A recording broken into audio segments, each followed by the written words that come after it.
Yes, everything is okay. Audio video आ रही है आप सबको? Perfect, good to go. Proper audio है, प्रॉपर वीडियो है, no issue. Great, very very good morning ji. Amandeep Rana good morning, Dheeraj Kumar good morning, Diksha good morning, very good morning. चलिए बाकी students भी ज्वाइन कर लेते हैं, then will start. Rahul Chaudhary good morning भाई, good morning सबको, good morning, very good morning. Wait for some other students, कुछ और बच्चे हैं जो ज्वाइन कर रहे हैं, एक बार ज्वाइन करने दो, then will start the session. Very good morning Divyani, Surendra good morning.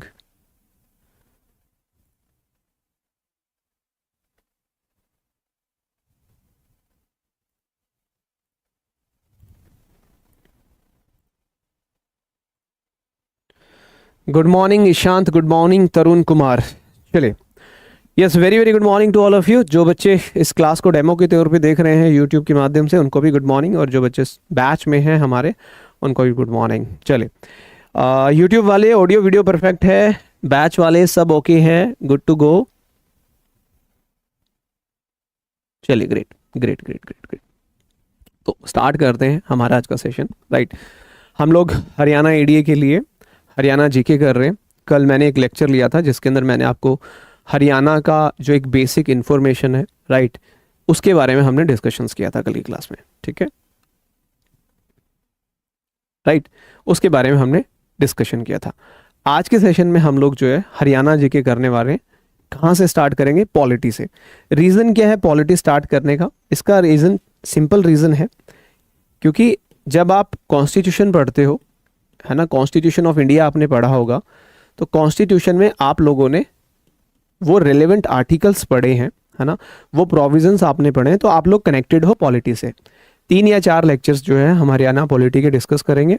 Then फिर हम जो है हरियाणा के इकोनॉमी के बारे में डिस्कस करेंगे, ज्योग्राफी, एंड मूव ऑन करते हुए हम आगे बढ़ेंगे और सारा आपका जो है बहुत अच्छे से हो जाएगा। नाउ हरियाणा जीके में आज हम पॉलिटी स्टार्ट कर रहे हैं, और पॉलिटी में क्या डिस्कस करेंगे कि हरियाणा का पॉलिटिकल एडमिनिस्ट्रेशन कैसा है, जुडिशरी लेवल पे हाई कोर्ट है, नीचे लोअर कोर्ट्स हैं, राइट, पंचायती राज सिस्टम कैसा है हरियाणा के, लोकल सेल्फ गवर्नेंस की बात करें, ये सारी चीज़ें जो हैं आज के सेशन में हम लोग डिस्कस करने वाले।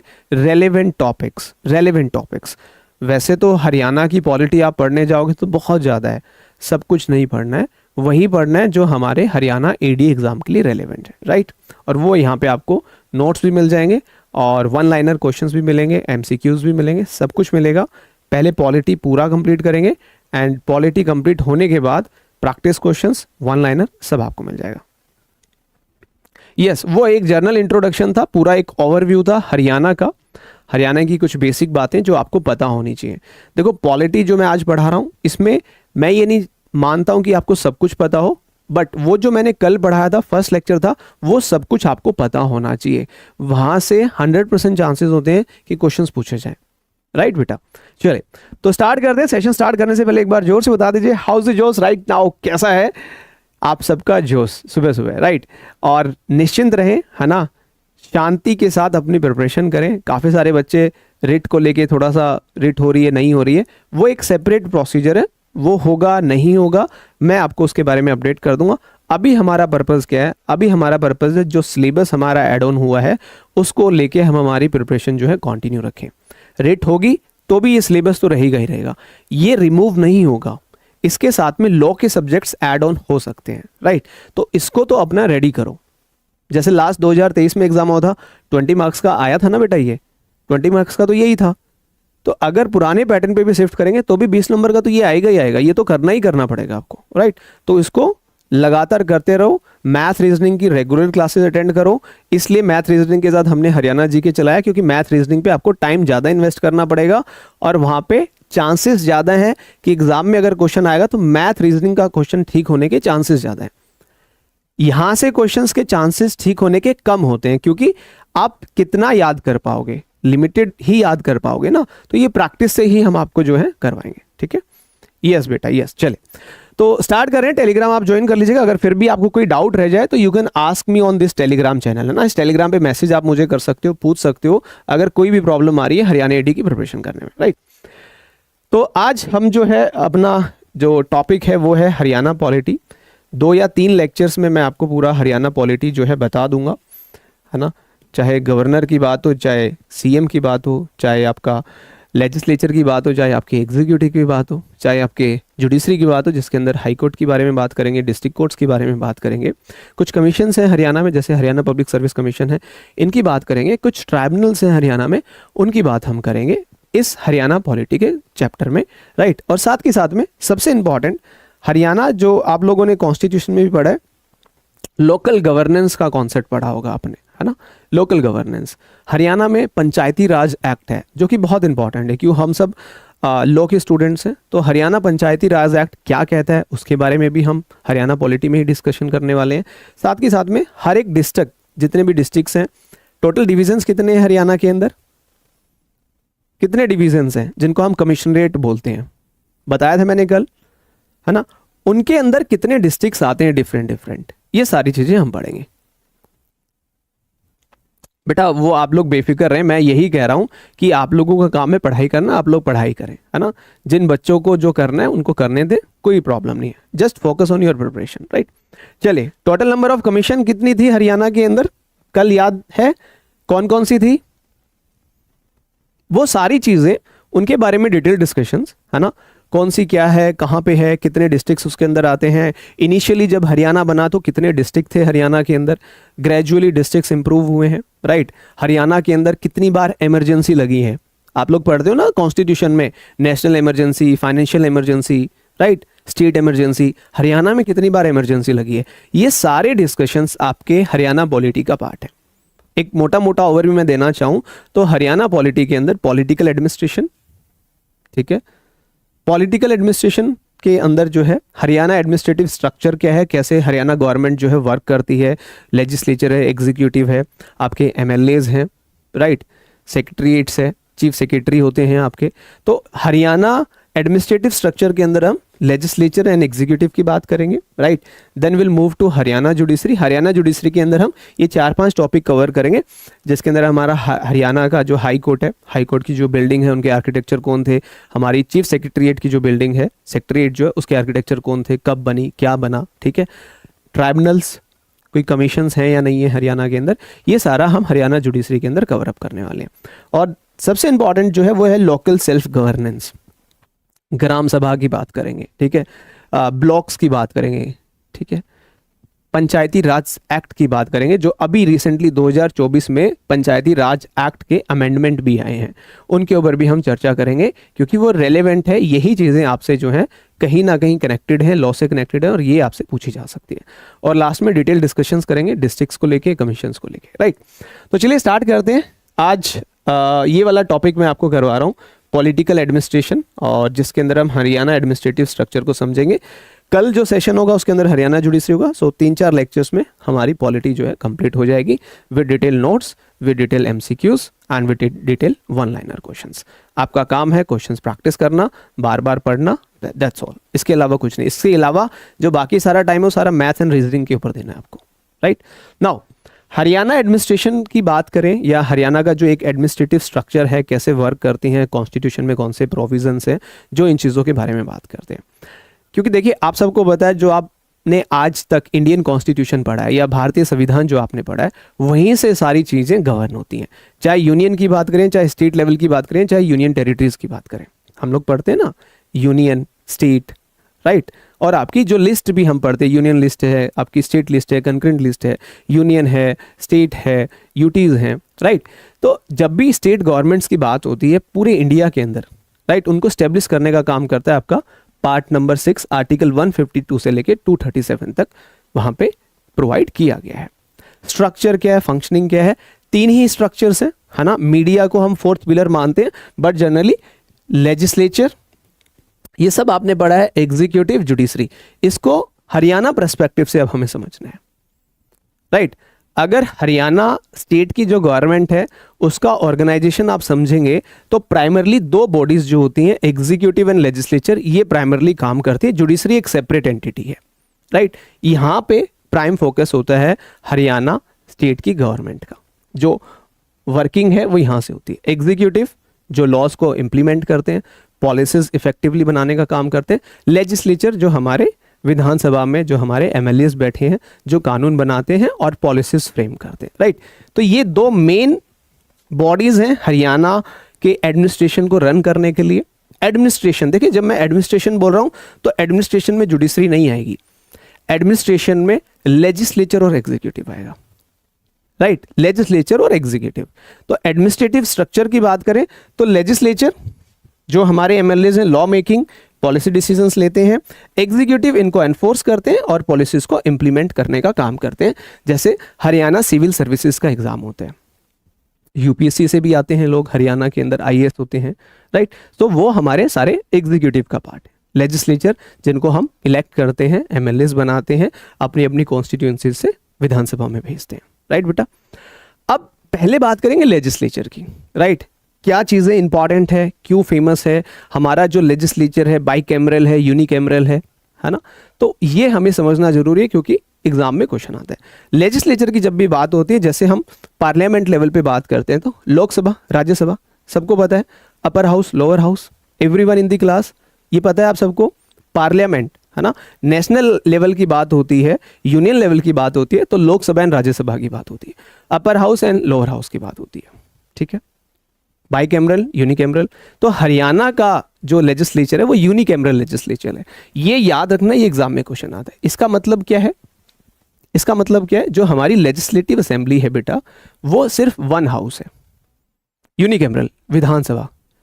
और कौन सी सभा होती है, एक लेजिस्लेटिव असेंबली होती है स्टेट लेवल पे और दूसरी क्या होती है, कोई बताएगा मुझे। यूनियन लेवल पे तो आपको पता है कि एक राज्यसभा होती है, एक लोकसभा होती है।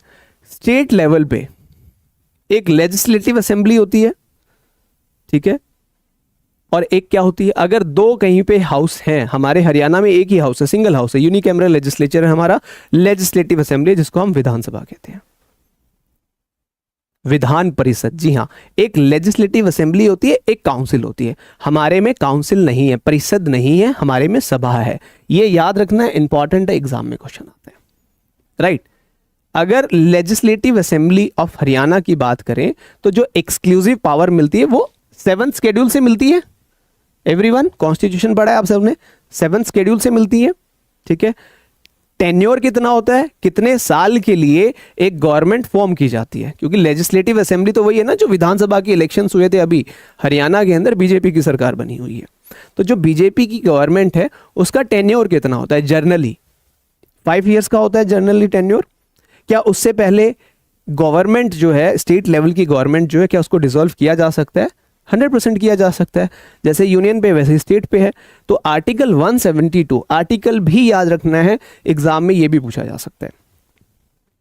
5 साल का टेन्योर होता है, उससे पहले बिल्कुल डिसॉल्व हो सकती है। कौन करेगा ये याद रखना है, गवर्नर साहब करेंगे, लेकिन सीएम की रिक्वेस्ट पे। गवर्नर कर सकते हैं सीएम की रिक्वेस्ट पे। अगर आपको लेजिस्लेटिव असेंबली का मेंबर बनना है, अगर आपको इलेक्शन कॉन्टेक्स्ट करना है, तो इंडियन सिटीजन 25 ईयर्स डिक्लेयर्ड, इनसे नहीं होना चाहिए, इंसॉल्वेंट नहीं होना चाहिए। और कैसे अपॉइंट करते हैं, वही सेम कंसेप्ट जो एमपी के इलेक्शंस होते हैं वही एमएलए के इलेक्शंस होते हैं। Direct universal adult franchise and direct elections होते हैं। वोटिंग एज मिनिमम 18 है। अब यहां पे सबसे इंपॉर्टेंट है बेटा ये 3 पॉइंट्स जो एग्जाम में आपसे पूछे जाते हैं। हरियाणा में सबसे कम डिस्ट्रिक्ट जिसके अंदर कम सीट्स हैं वो है पंचकुला एंड चरखी दादरी। विधानसभा की दोनों में, पंचकुला में 2 सीट्स हैं और चरखी दादरी में 2 सीट्स हैं।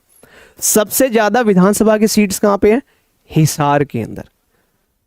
हिसार डिस्ट्रिक्ट ऐसा डिस्ट्रिक्ट है जहां पे 7 सीट्स हैं विधानसभा, 7 एमएलए निकल के जाते हैं हिसार जिले में से।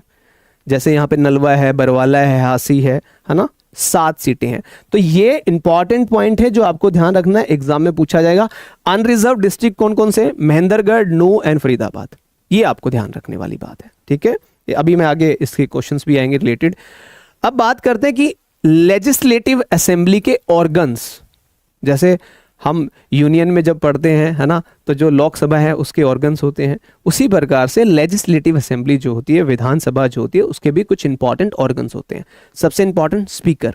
कल मैंने आपसे पूछा था कि एट प्रेजेंट जो हमारी लेजिस्लेटिव असेंबली है हरियाणा की, उनके स्पीकर कौन है। Deputy speaker and members of assembly. ये तीन चीजें, speaker, deputy speaker and members of assembly, these are the main organs of legislative assembly. ठीक है, ये मेन ऑर्गन्स है, राइट, क्लियर। तो स्पीकर के बारे में बात करेंगे कि कौन इलेक्ट करता है, टेन्योर क्या होता है, वोटिंग कैसे होती है, बिल क्लासिफिकेशन कैसे है, सेम, राइट।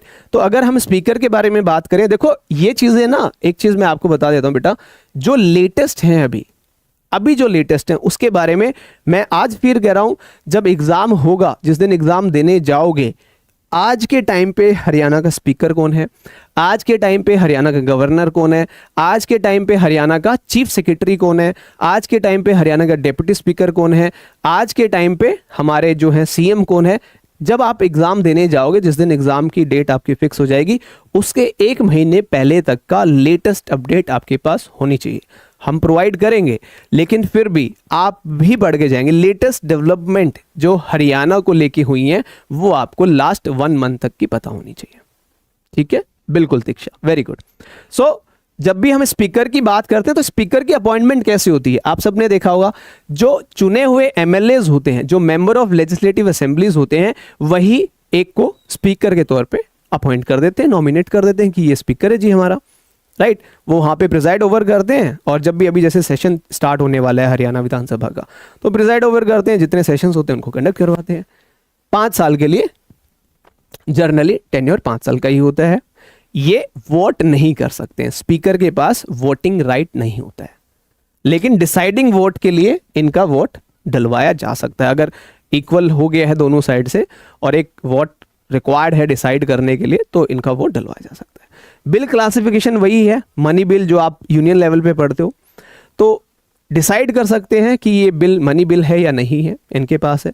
इनको रिमूव किया जा सकता है, कैसे रिमूव किएंगे, अगर कोई प्रपोजल आता है स्पीकर को रिमूव करने का कंसिडरेशन है, तो जो है उनको रिमूव किया जा सकता है, वो फिर प्रिजाइड ओवर नहीं करेंगे। अगर हम लोग रिमूवल के लिए कोई प्रपोजल ले आए कि स्पीकर को हटाना है, तो वो फिर प्रिजाइड ओवर नहीं करेंगे। मीटिंग की क्या रिक्वायरमेंट है, 1/3 मेंबर्स जो हैं हाउस के वो प्रेजेंट करेंगे फॉर ए मीटिंग, जब भी मीटिंग होगी उस दौरान रहेंगे। अब हमें यहाँ पे जो याद रखना है वो है ये है एग्जाम के लिए रेलेवेंट। पहली speaker of Haryana legislative assembly and first women speaker of India कौन थी, शानो देवी। इनका नाम याद रखना है, ये एग्जाम में पूछा जा सकता है, 100% रेलेवेंसी है। फर्स्ट स्पीकर, पहली स्पीकर थी ये हरियाणा लेजिस्लेटिव असेंबली की, और साथ के साथ में पहली महिला स्पीकर थी इंडिया की, शानो देवी। फर्स्ट मेल स्पीकर कौन थे हरियाणा के, ये भी आपको याद रखना है, ये कल भी बताया था हमने, राव बीरेंद्र सिंह। राव बीरेंद्र सिंह जी जो थे वो पहले मेल स्पीकर थे हरियाणा असेंबली के। 3 बार लगातार कौन स्पीकर रहे हैं, स्पीकर फॉर 3 टर्म्स, 1987 में 1901 तक, 2005 से 2006, 2009 से 2011 तक हरमोहिंदर सिंह चड्ढा। ये ध्यान रखना है, ये ध्यान रखना है। ये तो एक बेसिक कॉन्सेप्ट है, आपको पता है, कॉन्स्टिट्यूशन आपने पढ़ा है, but this is the thing जो आपको याद रखनी है, राइट। नाउ ऑर्गन्स की बात करेंगे तो सेकंड ऑर्गन हमारा डिप्टी स्पीकर है, स्पीकर हो गया। डिप्टी स्पीकर की बात करेंगे, डिप्टी स्पीकर आपने सुना होगा, डिप्टी स्पीकर इलेक्ट किया जाता है अगेन लेजिस्लेटिव असेंबली के मेंबर, सेम कॉन्सेप्ट है जो स्पीकर का, ऑलमोस्ट सेम कॉन्सेप्ट है। वोट कर सकता है एज ए मेंबर, और डिसाइडिंग वोट भी डाल सकता है जब स्पीकर साहब एब्सेंट होते उस टाइम पे। 5 साल के लिए। रोल क्या होता है इसका, डिप्टी स्पीकर स्पीकर नहीं है, ठीक है, तो उनकी एब्सेंस में प्रिजाइड ओवर करेगा, इंश्योर करेगा कि जो हाउस चल रहा है, जो सेशन चल रहा है, जैसे अभी चलेगा, वो स्मूथली काम करे। प्रिजाइड करेगा स्पीकर्स के रिमूवल को, जब भी कंसिडरेशन में आएगा तो ये आ जाएगा, स्पीकर की जगह डिप्टी स्पीकर बैठ जाएगा। और फिर लास्ट हमारा जो था वो था मेंबर ऑफ असेंबलीज, जो हमारे एमएलएज हैं, जिनको हम चुन के भेजते हैं अपनी अपनी कॉन्स्टिट्यूएंसी से। कितने साल के लिए, कौन चूज करता है, डायरेक्ट इलेक्शंस होते हैं। जो पीपल ऑफ कॉन्स्टिट्यूएंसी है, जैसे आप डिफरेंट कॉन्स्टिट्यूएंसी से आते हो, आपको पता है आप कौन सी कॉन्स्टिट्यूएंसी से आते हो, एनीवन इन द क्लास आप बता सकते हो कि सर मेरी कॉन्स्टिट्यूएंसी ये है और मेरे कॉन्स्टिट्यूएंसी का एमएलए ये है, पता है आप लोगों को जी? एनीवन इन द क्लास, किसी को पता है? अगर आप हरियाणा से हो, मैं हरियाणा स्पेसिफिक बात कर रहा हूं, अगर आप हरियाणा से हो तो आपका एक डिस्ट्रिक्ट होता है और उसके अंदर कॉन्स्टिट्यूएंसीज होती हैं। जैसे 6 कमीशंस हैं, 6 बड़े जो डिस्ट्रिक्ट्स हैं उनको हमने कमिश्नरेट बनाया हुआ है, उनके अंदर डिफरेंट डिफरेंट हमने छोटे छोटे जो है डिस्ट्रिक्ट्स ऐड ऑन किए गए हैं। तो एक जिला होता है, जिले के अंदर डिफरेंट डिफरेंट कॉन्स्टिट्यूंसीज होती हैं। जैसे अभी मैंने आपको जस्ट बताया कि सबसे बड़ा डिस्ट्रिक्ट जो है जहाँ पे सबसे ज़्यादा कॉन्स्टिट्यूंसीज हैं वो है हिसार। सबसे छोटे 2 जिले हैं, पंचकुला एंड चरखी दादरी, जहाँ सिर्फ 2-2 सीट्स हैं। ये देखो, आपको पता है आपके एमएलए साहब का क्या नाम है? डब्बवाली से आते हो, फरीदाबाद से आते हो, कालका कॉन्स्टिट्यूंसी है, कुरुक्षेत्र है, अशोक अरोड़ा, ये चीजें आपको पता होनी चाहिए। वी नेवर नो, क्या पता वो आप ही की कॉन्स्टिट्यूंसी के एमएलए का नाम पूछ ले, क्या पता मेरी का ना पूछे, बट पता होना चाहिए। आप हरियाणा में हो, आपके आसपास क्या चीजें हैं, इनके बारे में आपको अपडेटेड रहना पड़ेगा, ठीक है? क्योंकि मैं हर कॉन्स्टिट्यूंसी के तो नहीं बता पाऊंगा, 90 कॉन्स्टिट्यूंसीज हैं, तो बेटर ये है कि आप अपने आसपास वाली चीजें ध्यान रखो। मैं इंपॉर्टेंट वाले जो हैं आपको बताऊंगा, ठीक है? 5 साल के लिए चुना जाता है। इनका काम क्या होता है? आपने कभी देखा है एमएलए क्या करता है? कभी आपने हरियाणा लेजिस्लेटिव असेंबली का जब सेशन चलता है तो आपने देखा है क्या किया जाता है? काफ़ी सारी वीडियोस वायरल होती हैं, ठीक है? पहले आपने वीडियोस देखी होंगी, ठीक है?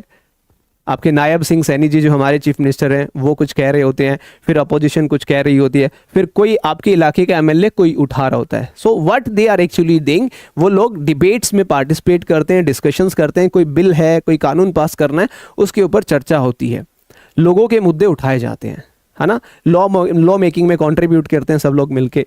लोकल डेवलपमेंट कैसे होगा, पब्लिक की जो बातें हैं वो रखी जाती हैं और उनके ऊपर जो है विचार विमर्श किया जाता है, स्पीकर साहब के सामने प्रिजाइड की जाती है, राइट? अब यहाँ पे सबसे इंपॉर्टेंट चीज जो आपको ध्यान रखने वाली है, ये तो जनरल सी बातें हैं जो हमने पढ़ी हैं, दिस इज वेरी इंपॉर्टेंट। ये क्या है जो आपको एग्जाम में पूछा जाएगा? चंद्रावती जो थी ये पहली महिला मेंबर थी हरियाणा लेजिस्लेटिव असेंबली की and first women governor of Pondicherry. ये नाम याद रखना है, हमेशा याद रहना चाहिए। अगर आप हरियाणा ईडी में अपीयर कर रहे हो तो चंद्रावती जी जो थी वो पहली मेंबर थी, मतलब हरियाणा की पहली एमएलए जो कि एक महिला के रूप में हरियाणा लेजिस्लेटिव असेंबली की मेंबर बनी और पहली वुमेन गवर्नर, राज्यपाल, पहली राज्यपाल, महिला राज्यपाल पौंडीचेरी की बनी चंद्रावती। दूसरा क्या याद रखना है, प्रासना देवी जो थी ये 6 बार एमएलए बनी, highest by any woman in Haryana. Haryana में ये एक ऐसी महिला एमएलए हैं जो 6 बार एमएलए के तौर पे नियुक्त हुई हैं। और कुरुक्षेत्र एक ऐसा डिस्ट्रिक्ट है हरियाणा के अंदर जिसकी कोई कॉन्स्टिट्यूंसी नहीं, वो कुरुक्षेत्र अकेला ही एक कॉन्स्टिट्यूंसी है। उसका रीजन क्या है? एरिया ज्यादा नहीं, कुरुक्षेत्र के साथ में करनाल लग जाता है, इस तरफ अंबाला लग जाता है, तो एरिया वाइज भी इतना बड़ा नहीं है, इसलिए कुरुक्षेत्र की कोई कॉन्स्टिट्यूंसी नहीं है। ओनली डिस्ट्रिक्ट, इकलौता डिस्ट्रिक्ट हरियाणा का ऐसा है जिसकी कोई कॉन्स्टिट्यूंसी ही नहीं है। जैसे पंचकुला की 2 है, कालका और पिंजौर, है ना? पढ़ा है ना, कालका और पिंजौर। पंचकुला डिस्ट्रिक्ट 2 कॉन्स्टिट्यूंसी, कालका है और पिंजौर है, अलग 2 सीट्स हैं वहां पे। कालका से लड़ता है आदमी या पिंजौर से लड़ता है एमएलए का चुनाव। लेकिन कुरुक्षेत्र की कॉन्स्टिट्यूंसी ही नहीं है, वो कुरुक्षेत्र से ही लड़ेगी सीट, वहीं पे है सीट। चरखी दादरी की भी 2 हैं, हिसार की 7 सीटें हैं, राइट? ये 3-4 पॉइंट्स आपको यहाँ पे ध्यान रखने बेटा, right? Now moving forward, delimitation commission, ये बहुत इंपॉर्टेंट है क्योंकि आप सबको पता है कि हरियाणा का जो इतिहास रहा है, हिस्ट्री के भी बारे में बात करेंगे हम। तो कब बने हैं, क्या है डेट ऑफ स्टैब्लिशमेंट, क्या है हरियाणा की, हरियाणा दिवस कब बनाया जाता है? कल मैंने आपको पढ़ाया था, बताइए एक बारी। तो हम लोग तो पंजाब का हिस्सा थे और पंजाब इज पेप्सू स्टेट, पढ़ा होगा आप लोगों ने जब कॉन्स्टिट्यूशन पढ़ा है, या कोई एक ऐसा केस लॉज भी हम जब पढ़ते हैं, स्टेट ऑफ पेप्सू, पुराने केसेस आप पढ़ोगे, स्टेट ऑफ पेप्सू, हरियाणा, पंजाब, इधर हिमाचल, उस तरह से जो पाकिस्तान वाला इलाका था, लाहौर साइड वाला, है ना? तो हरियाणा तो 1 नवंबर 1966 को बना। डिलिमिटेशन कमीशन का मतलब होता है जो हरियाणा की जो बाउंड्रीज हैं, जिलों की जो बाउंड्रीज हैं, उनको रीड्रॉ करना। जैसे अभी रिसेंटली अगर नेशनल लेवल पे बात करें, तेलंगाना एक नया स्टेट बना है, उसी प्रकार से नए नए डिस्ट्रिक्ट्स को क्रिएट करना, नई नई सीट्स को बढ़ाना। जैसे अभी बातें हो रही हैं कि लोकसभा की और भी ज़्यादा सीट्स बढ़ेंगी, डिलिमिटेशन पे बात चल रही है। सो स्टैब्लिश करना जरूरी होता है delimitation commission act. Delimitation commission act का पर्पस क्या होता है बेटा? ये रीड्रॉ करता है boundaries of legislative assembly, Lok Sabha constituencies based on latest census. अभी सेंसस के ऊपर चर्चा चल रहा है, सेंसस के ऊपर चर्चा चल रही है, कास्ट बेस्ड सेंसस बहुत एक बर्निंग इशू था कुछ दिन पहले तक, उसके बारे में भी आपको नॉलेज होनी चाहिए। अब वो लेटेस्ट लास्ट सेंसस कब हुई थी, इंडिया की लास्ट सेंसस कब हुई थी, जनगणना पता है आप लोगों को, लास्ट सेंसस कब हुई थी, ये चीजें आपको पता होनी चाहिए। तो अभी जो सेंसस हो रही है, जो जनगणना हो रही है, वो जाति के ऊपर बेस्ड है ना, कि हर कास्ट का हमें पता लगेगा, हर कैटेगरी का हमें पता लगेगा कितने लोग किस जाति से आते हैं। उससे होगा क्या, उससे नंबर ऑफ सीट्स जो है इंक्रीज की जाएंगी लोकसभा की भी, लेजिस्लेटिव असेंबली की, सो दैट उनका एक प्रॉपर रिप्रेजेंटेशन हो सके, राइट। तो अब ये स्टार्ट होगी, कब तक फिनिश होगी उसके बारे में कोई कुछ नहीं कह सकता है। जो अभी तक चल रही है वो 2011 की चल रही है, लेकिन हरियाणा स्पेसिफिक हमें समझना है। जब 1966 में हरियाणा बना 1 नवंबर 1966 में, तब फर्स्ट कमीशन जो एस्टेब्लिश की गई, उस दौरान हमारे पास सिर्फ 54 कॉन्स्टिट्यूएंसीज थी, सिर्फ 54 सीट्स थी, जिसमें से 10 सीट, क्योंकि कॉन्स्टिट्यूशन ऑफ इंडिया कहता है कि आपको रिजर्व रखनी पड़ेंगी शेड्यूल कास्ट के लिए, आपने पढ़ा होगा भारतीय संविधान में। फिर सेकंड कमीशन हमने 1967 तुरंत 1 साल बाद ही, याद रख सकते हो 66 में हम लोग अलग हुए थे, हरियाणा स्टैब्लिश हुआ था 1 नवंबर 1966 को। उस दौरान 54 सीटें थी, 10 सीटें जो थी रिजर्व थी एससी के लिए। फिर 96 में तुरंत हमने उसको रिवाइज किया, क्योंकि हमने आइडेंटिफाई किया, जो हमारी कमीशन थी उसने देखा कि भाई रिक्वायरमेंट है और ज़्यादा सीटों की, और हम 54 से डायरेक्टली हमने 81 सीट्स जो है, मतलब 81 कॉन्स्टिट्यूएंसीज जो है हरियाणा में क्रिएट की गई। उस टाइम पे फिर 81 एमएलएज जो है चुने जाते थे डिफरेंट कॉन्स्टिट्यूएंसीज से। एट प्रेजेंट जो मैंने कल भी डिस्कस किया था, आज के टाइम पे हरियाणा में 90 सीटें हैं विधानसभा की, लेजिस्लेटिव असेंबली की, और लोकसभा की कितनी सीटें हैं जल्दी बताओ, और राज्यसभा की कितनी सीटें ये भी बताओ। तो 1977 में थर्ड कमीशन, और इसके बाद अभी तक कोई कमीशन नहीं आया है, मे बी आ जाएगा। अगर अभी जो ये कास्ट बेस्ड सेंसस है ये कंप्लीट हो जाएगा तो फिर ऑब्वियस सी बात है हरियाणा में भी कुछ चीजें बदल सकती हैं, राइट। तो अभी प्रेजेंटली 90 सीट्स हैं हरियाणा लेजिस्लेटिव असेंबली की, लोकसभा की 10 सीट हैं, और राज्यसभा की कितनी सीट है, Lok Sabha direct election, legislative assembly direct election, Rajya Sabha direct नहीं होते हैं। 5 सीटें, राइट, राज्यसभा की 5 है, याद रखना है, नहीं भूलोगे ना, राइट। सो आज तक का इतिहास जो है हरियाणा का पॉलिटी को लेके, कोई भी मेंबर जो है लेजिस्लेटिव असेंबली का, no member nominated by governor to legislative assembly, ठीक है, कोई भी मेंबर आज तक नॉमिनेट नहीं किया गया गवर्नर के द्वारा कि आप एमएलए बन जाइए, आज तक ऐसा नहीं हुआ है, राइट। रिजर्वेशन रूल आर्टिकल 332 कहता है कि सीट्स रिजर्व करनी होंगी एससी के लिए और एसटी के लिए, राइट।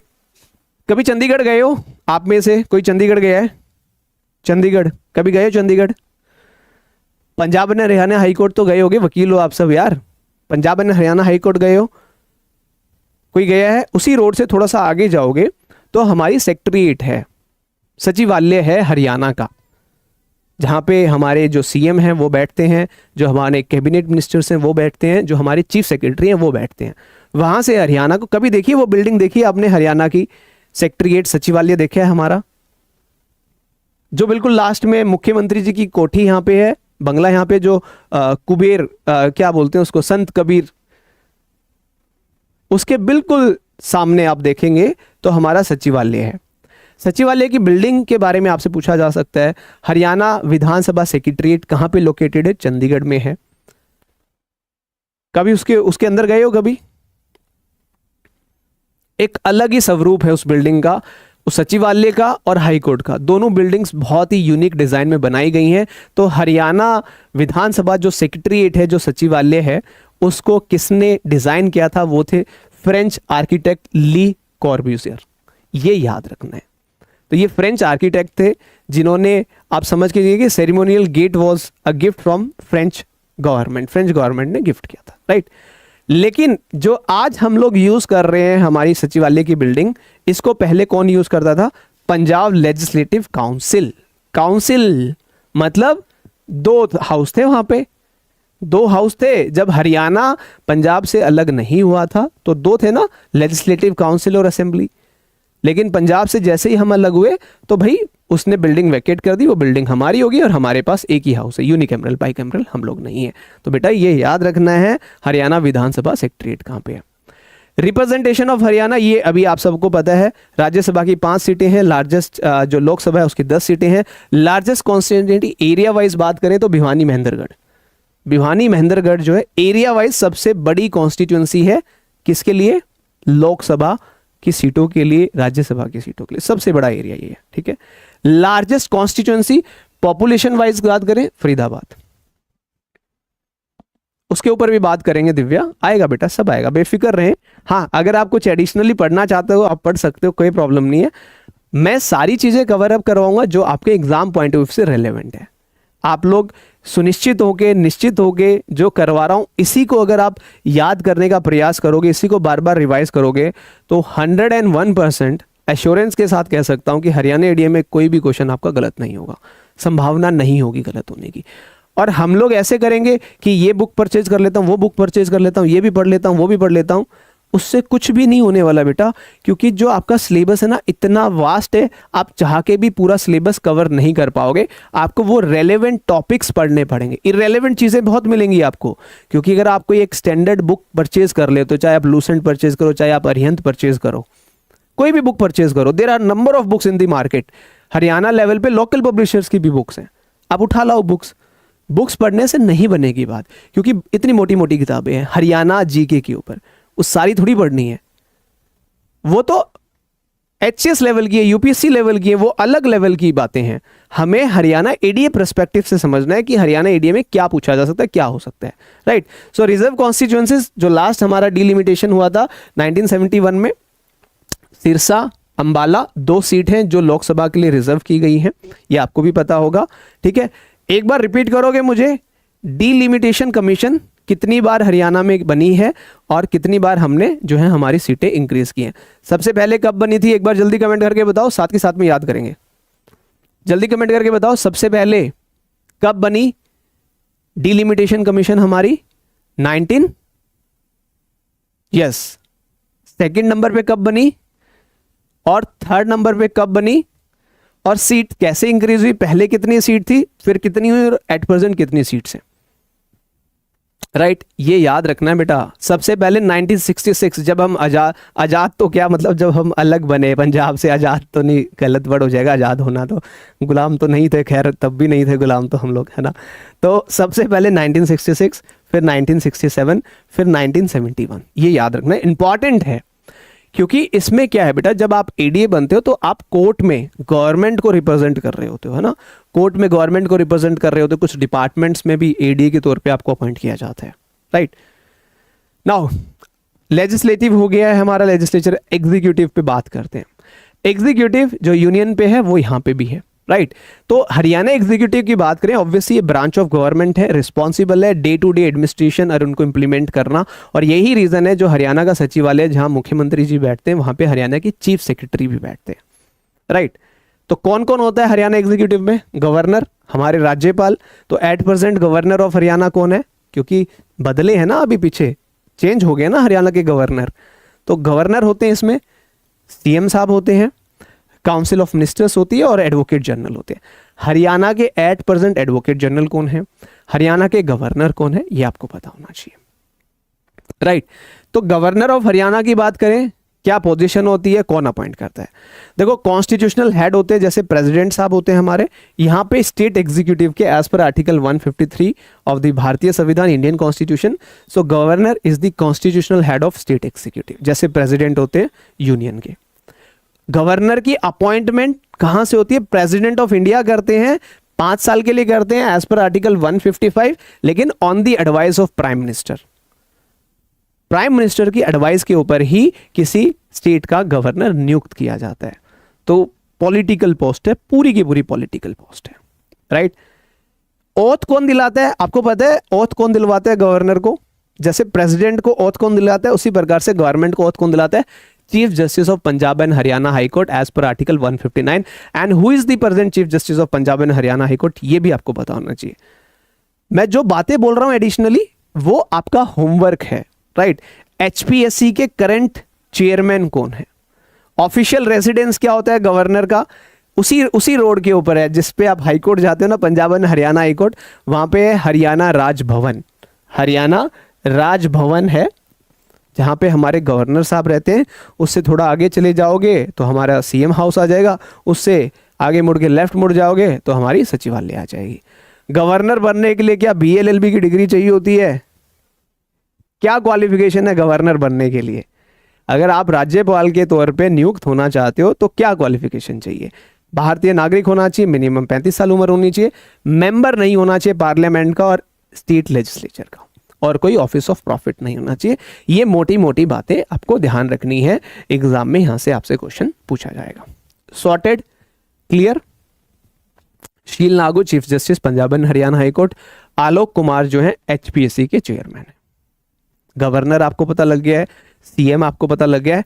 एक छोटा सा होमवर्क मेरी तरफ से है कि हरियाणा के चीफ सेक्रेटरी कौन है जो पूरे सरकार को मैनेज करने का काम करते हैं।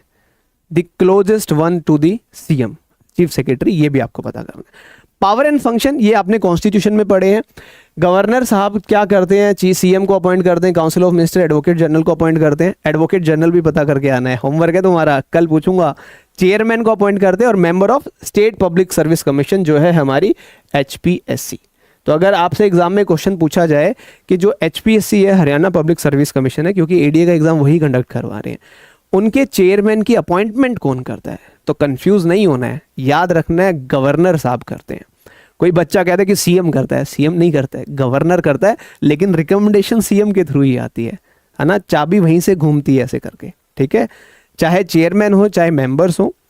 स्टेट पब्लिक सर्विस कमीशन जो है, स्पेसिफिकली एचपीएससी की बात करूं तो हमारे जो है गवर्नर साहब अपॉइंट करते हैं।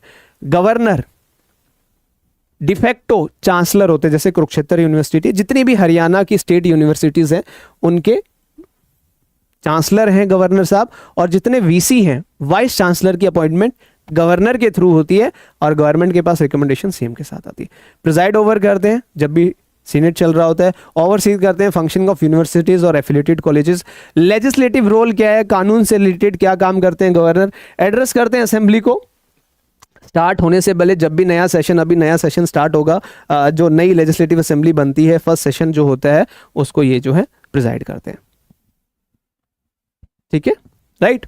बिल बिकम्स लॉ जब गवर्नर साहब एसेंट दे देते हैं स्टेट लेवल पे, और सेंटर लेवल पे किसकी एसेंट से बिल जो है एक कानून बन जाता है?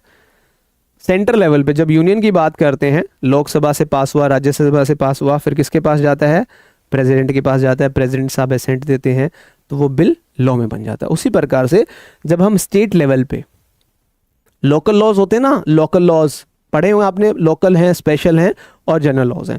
सो लोकल लॉज जो हरियाणा में ही अप्लाई होने वाले हैं, राइट, उनको पास करने के लिए गवर्नर साहब के सिग्नेचर चाहिए होते हैं, ठीक है?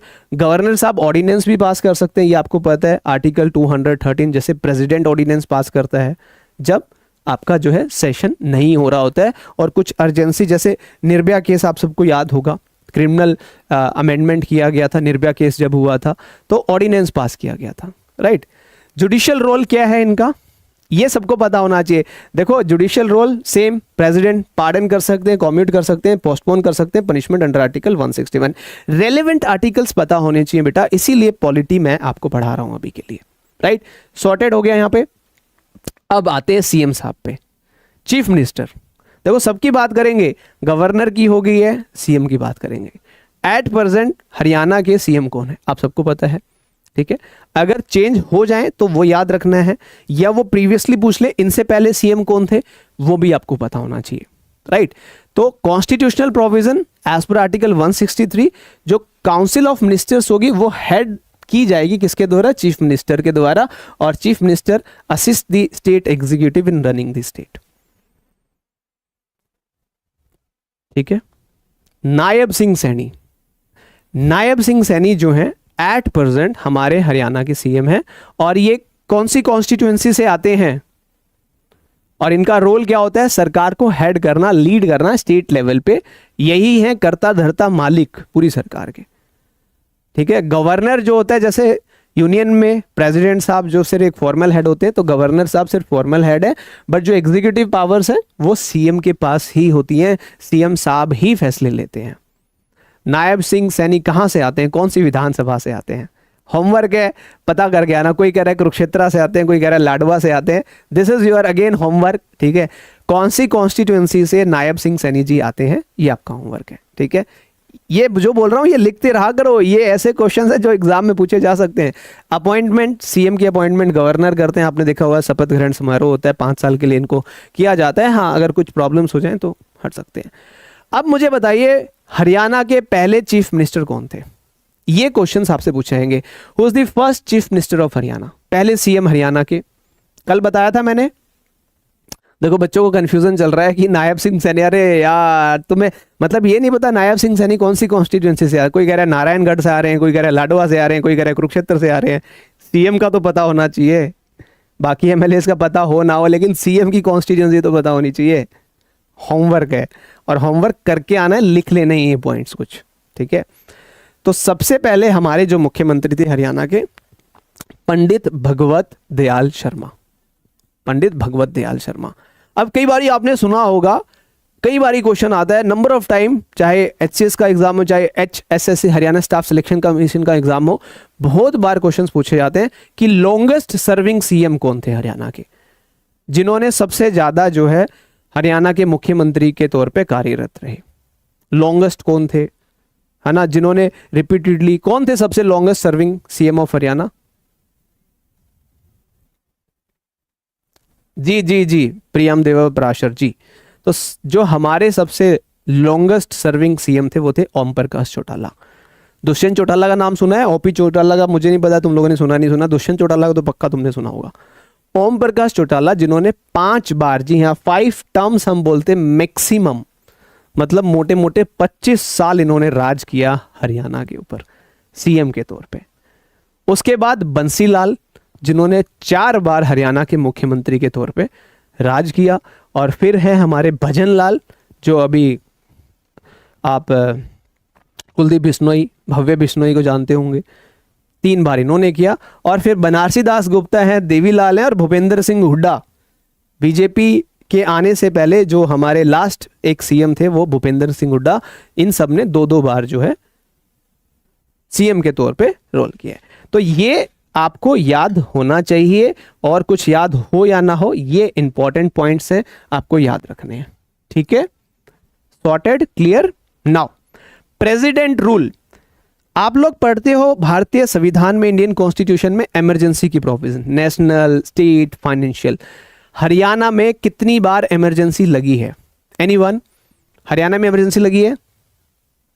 नहीं नहीं, कोई लिमिट नहीं होती बेटा, जितनी बार इलेक्शन जीतो, चुनाव जीतो, सारी जिंदगी सीएम रहो, कोई लिमिट नहीं है। ना ही मुख्यमंत्री की लिमिट है, ना ही प्रधानमंत्री की, किसी चीज की लिमिट नहीं है, एमएलए की भी लिमिट नहीं है। आप जिस दिन एलिजिबल होते हो उस दिन से लेके जब तक आप मर नहीं जाते तब तक भी आप एमएलए रह सकते हो, लेकिन लोग नियुक्त करेंगे ना आपको, इलेक्टेड बाय द पीपल होते हो, डायरेक्ट इलेक्शंस होते हैं। नेता तभी तो ओम प्रकाश चौटाला जी 5 बार सीएम बने हैं, मतलब 25 साल तक सीएम के तौर पे, ठीक है।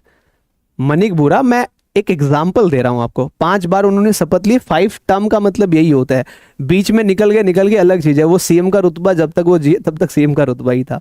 मैं कैलकुलेशंस नहीं कर रहा हूं कि ये 20 साल है, ये 15 साल है, नहीं, टर्म लिख दिया गया तो सरकार उन्हीं की है, ठीक है। बीच में सरकार उथल पुथल हो जाती है, उससे फर्क नहीं पड़ता, इसीलिए 5 टर्म लिखा है। यहाँ 25 नहीं लिखा मैंने, 5 terms, 4 term, 3 term, 2 term. Term मतलब वो जो 5 इयर्स का टेन्योर होता है वो है terms, right. Now president rule, आप सबको पता है एग्जीक्यूटिव फंक्शन स्टेट के, हरियाणा में सिर्फ 3 बार आज तक जो है, ये तीनों याद रखने हैं, इंपॉर्टेंट है। पहली बार कब लगा? 25 नवंबर 1967 से लेके 21 मई 1968 तक, थोड़े टाइम के लिए थे। उस टाइम पे प्रेसिडेंट साहब जाकिर हुसैन थे, प्राइम मिनिस्टर इंदिरा गांधी थी, और गवर्नर BN चक्रवर्ती थे। ये डिटेल्स नहीं याद रखनी है, ये याद रखना है, और ये टाइम पीरियड याद रखना है। सेकंड बार प्रेसिडेंट रूल लगा 30 अप्रैल 1977 से 20 जून 1977 तक। इस टाइम पे प्रेसिडेंट हमारे BD जाती थे, प्राइम मिनिस्टर मोरारजी देसाई थे, गवर्नर थे जयसुख लाल हाथी, राइट। और थर्ड और ये लास्ट था 1991 से लेके मतलब 6 अप्रैल से लेके 22 जून तक president R Venkataraman, prime minister PV Narasimha Rao और हमारे गवर्नर थे धनिकलाल मंदन। राइट, तो 3 चीजें, ठीक है, ये याद रखना है 3 बार प्रेसिडेंट रूल हरियाणा में लगा है। कब कब लगा है, ईयर याद रख लेना है ना, मोटा मोटा ध्यान रखनी ईयर, क्योंकि पूछे जाते हैं ये लोग। काउंसिल ऑफ मिनिस्टर्स की बात करते हैं, आर्टिकल 163 ऑफ द कॉन्स्टिट्यूशन आपने पढ़ा होगा।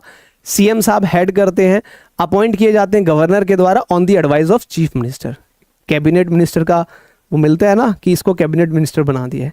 सो दे आर दी, ये सारे एमएलएस नहीं होते कैबिनेट मिनिस्टर, सीएम साहब रिकमेंड करते हैं कि इनको बनाइए, यही बनेंगे, ठीक है। एग्जीक्यूटिव अथॉरिटीज होती है काउंसिल ऑफ मिनिस्टर्स के पास में, जॉइंटली रिस्पॉन्सिबल होते हैं कि गवर्नमेंट का जो भी काम है उन सबको लेके इन सबकी जिम्मेवारी जॉइंट जो है रिस्पॉन्सिबिलिटी बनती है, 5 साल के लिए बनते हैं। हाँ, पहले रिजाइन कर दें या नो कॉन्फिडेंस मोशन पास कर दिया जाए तो अलग बात है, लेकिन जनरली 5 साल के लिए। कैबिनेट मिनिस्टर्स होते हैं, मिनिस्टर ऑफ स्टेट होते हैं, इंडिपेंडेंट चार्जेस दिए जाते हैं, ठीक है। होम मिनिस्टर कौन है हमारे हरियाणा के, होम मिनिस्टर कौन है? तुम्हें पता है, तुम लोग हरियाणा एडीए की प्रिपरेशन कर रहे हो, हरियाणा एडीए जो है प्रोसिक्यूशन डिपार्टमेंट में फॉल करता है। और प्रोसिक्यूशन डिपार्टमेंट किस में फॉल करता है? गृह विभाग, गृह मंत्रालय जो होता है हरियाणा का, होम डिपार्टमेंट। सो आपको ये पता होना चाहिए कि होम डिपार्टमेंट किसके अंडर है, अभी किसके अंडर है बताइए, होमवर्क है। क्या सीएम साहब नायब सिंह सैनी ने अपने पास रखा हुआ है, या अनिल विज जो पहले भी मतलब होम डिपार्टमेंट के मिनिस्टर थे, गृह मंत्रालय के मिनिस्टर थे, उन्हीं के पास है? बताओ किसके पास है? नायब सिंह सैनी, जी हाँ। सो आप एडीए लगते हो तो आपके जो हेड हैं वो कौन है? नायब सिंह सैनी जी हैं। होम मिनिस्टर ने गृह मंत्रालय अपने पास ही रखा हुआ है, अर्लियर अनिल विज जी के पास था, ठीक है, जो अंबाला से आते हैं। Deputy ministers, secretaries of the houses, अलग अलग सेक्रेटरी बनाए जाते हैं, इंडिपेंडेंट चार्जेस दिए जाते हैं, किसी को फार्मर वाला दे दिया है ना, किसी को किसी और का दे दिया, कोई बिजली का बना दिया, कोई किसी चीज़ का मंत्री बना दिया, राइट। तो ये सारी चीज़ें आपको ध्यान रखनी है। स्टेट सेक्रेटरीएट वेरी इंपॉर्टेंट, जिसको चीफ सेक्रेटरी ऑफिस बोला जाता है, right. He is the person, chief secretary office जहाँ पे चीफ सेक्रेटरी बैठते हैं हरियाणा के, ही इज द पर्सन जो इवेंचुअली और इन रियलिटी गवर्नमेंट को रन करने का काम करते हैं। लो एग्जीक्यूटिव बॉडी है स्टेट गवर्नमेंट की, सीएम साहब and CS, right. Generally CS is the person who takes all the decisions, right, on behalf of government. आप कभी भी देखोगे चीफ सेक्रेटरी के साइन मिलेंगे, हमेशा चीफ सेक्रेटरी के साइन मिलेंगे, ठीक है, ठीक है। डिपार्टमेंट, डिफरेंट मिनिस्ट्री वर्क्स इनके अंदर में आता है, decision making, policy formulation, administration, सब सीएस का आप सब करते हैं। चीफ सेक्रेटरी कहाँ बैठते हैं? चंडीगढ़ में बैठते हैं। Chief secretary CS, senior most IAS officer जो होते हैं, जनरली रूल तो यही है सीनियर मोस्ट आईएएस ऑफिसर होते हैं, लेकिन कई बार क्या होता है, पॉलिटिकल पोस्ट है, गवर्नमेंट जिसको चाहे वो उसको बना सकती है। अगर गवर्नमेंट चेंज हो जाती है तो सीएस ऑटोमेटिकली कई बार चेंज हो जाता है। पुराने वाले को रखना चाहिए, रख सकते हैं, लेकिन जो क्लोजेस्ट होता है, आइडियोलॉजी मैच करती है, उसी को साथ में रखा जाता है, because he is the person जो गवर्नमेंट के मोस्ट ऑफ द काम यही हेड करता है, यही देखता है, यही एडवाइस करता है, यही सब करते हैं। चीफ सेक्रेटरी, आपका काम है, आपको पता करना है, होमवर्क है कि who is the current chief secretary of Haryana. Chief secretary कौन है? Senior most IAS officer in the state, right. तो चीफ सेक्रेटरी असिस्ट करते हैं सेक्रेटरीएट्स को, जॉइंट सेक्रेटरीएट्स को, डिप्टी सेक्रेटरीएट्स को और अंडर सेक्रेटरीएट्स को, ये सब इनके नीचे कार्यरत है, राइट। नाउ मूव ऑन करते हैं, आगे बढ़ते हैं, लास्ट समराइज कर रहे हैं हम लोग। ये वन लाइनर क्वेश्चंस हैं जो एग्जाम में आपसे पूछे जाते हैं। यहाँ क्वेश्चंस मैंने लिखे, यहाँ आंसर्स। कंफ्यूज नहीं होना है, क्वेश्चन पढ़ो आंसर याद करो, क्वेश्चन पढ़ो आंसर याद करो। मैं क्वेश्चन पूछता रहता हूँ, आपको आंसर विजिबल नहीं है। हरियाणा लेजिस्लेटिव असेंबली किस नेचर की है? बाई कैमरल है, यूनिकैमरल है? जल्दी जल्दी कमेंट करते चलो, जल्दी जल्दी फटाफट, ठीक है। यूनिकैमरल है। स्टेट लेजिस्लेटिव असेंबली का टेन्योर कितना होता है? जल्दी बताइए, स्टेट लेजिस्लेटिव असेंबली का टेन्योर कितना होता है? कितना टेन्योर होता है स्टेट लेजिस्लेटिव असेंबली का? Very good. जब फर्स्ट टाइम डीलिमिटेशन कमीशन बैठी हमारी 1966 में, तो कितनी सीट्स को डिटरमाइन किया गया? 1966 में कितनी सीट्स थी हमारी लेजिस्लेटिव असेंबली की 1966 में? Yes, very good. Haryana Vidhan Sabha की 90 सीटें कौन से डिलिमिटेशन कमीशन के द्वारा की गई? 90 सीट्स हुई ना, स्टार्टिंग में 90 सीट्स नहीं थी हमारे पास, बट इन विच ईयर, कौन से साल में हुई? 1977, पहले 66, दूसरा 67 और तीसरा 1977 में। डायरेक्टली हम 90 सीट्स पे पहुंच गए 1977। Very good, right. Current seats कितनी है? 90 है। उसके बाद नहीं हुआ कुछ भी। पहले स्पीकर कौन थे हरियाणा विधानसभा के? जल्दी बताइए। First speaker of Haryana Vidhan Sabha, first speaker of Haryana Vidhan Sabha, पहले स्पीकर कौन थे हरियाणा विधानसभा के? और ये महिला स्पीकर थी हरियाणा विधानसभा की, और गवर्नर भी रही हैं गवर्नर या नहीं रही? Shano Devi is the first speaker of Haryana Vidhan Sabha. Haryana Vidhan Sabha कहां पे है? हरियाणा विधानसभा कहां पे सिचुएटेड है? मैंने आपको बताया, सचिवालय, high court, Chandigarh. Panchkula option में आएगा, लेकिन पंचकुला क्लिक नहीं करना है, चंडीगढ़ क्लिक करना है, चंडीगढ़ क्लिक करना है। ठीक है। पहले लेजिस्लेटिव असेंबली के इलेक्शंस किस साल में करवाए गए? फर्स्ट जो विधानसभा के चुनाव थे हमारे, वो किस साल करवाए गए? जब पहली बार कमीशन हमारा बैठा था, जब हरियाणा एस्टेब्लिश हुआ था 1966, 1 नवंबर 1966, याद रखना है। फर्स्ट प्रेसिडेंट रूल कब लगा हरियाणा में? पहली बारी प्रेसिडेंट रूल कब लगा हरियाणा में, जिसको हम स्टेट इमरजेंसी बोलते हैं? इन विच ईयर? ईयर याद रखना है। देखो मैं इसीलिए कह रहा हूं, ये तो पूछा जाएगा ही जाएगा कि कितनी बार हरियाणा में जो है इमरजेंसी लगी है, और पहली बारी प्रेसिडेंट रूल कब लगा हरियाणा में? बताओ, फर्स्ट टाइम कब लगा हरियाणा में? डेट, शायद वो डेट स्पेसिफिक नहीं जाएंगे, इतना डिटेल में नहीं पूछेंगे, ईयर जनरली वो आपसे पूछ लेंगे। ठीक है, sorted. First census in Haryana held during which assembly? ये एक अच्छा क्वेश्चन है। पहली बार जो सेंसस हुआ वो कब हुआ? ठीक है, तो ये कुछ क्वेश्चंस हैं जो यहां से इंपॉर्टेंट है, तो ये ध्यान रखिएगा। थर्ड असेंबली के दौरान पहला सेंसस हुआ। Year of second president rule कब लगा? 1977 में। ठीक है, और करंट असेंबली जो है हमारी, ये कितनी है? 15th नंबर असेंबली है। अभी 15वीं असेंबली के जो है हमारे चुनाव हुए थे। सॉर्टेड, क्लियर है। ये कल आपको सब याद होना चाहिए। यहां पे कॉन्सेप्ट नहीं है, यहां पे बात है कि क्वेश्चन का आंसर पता है या नहीं है। 5 ऑप्शंस आएंगे हरियाणा एडीए में, राइट। अभी कुछ और चीजें, जैसे हेड ऑफ स्टेट सेक्रेटरी कौन होता है, ये यहाँ पे ऑप्शन आता है। सीएम होता है, गवर्नर होता है, चीफ सेक्रेटरी होता है, राइट। तो हमेशा याद रखना है कि कौन होगा? चीफ सेक्रेटरी जो है हमारे हेड होते हैं। वन लाइनर याद रखना, तुम्हारा काम कुछ नहीं है, सब छोड़ दो, जो पढ़ा रहा हूं इसी को याद करो, इसी को रिवाइज करो। मैथ एंड रीजनिंग हो रही है, उसकी प्रैक्टिस करो। You are going to qualify Haryana ADA, और हरियाणा एडीए में नेगेटिव मार्किंग है, इस चीज का ध्यान रखना। कंफ्यूजन है ना, तो क्लैरिटी मिलेगी नहीं, एग्जाम क्लियर ही नहीं होगा। ओनली फीमेल स्पीकर हरियाणा शानो देवी।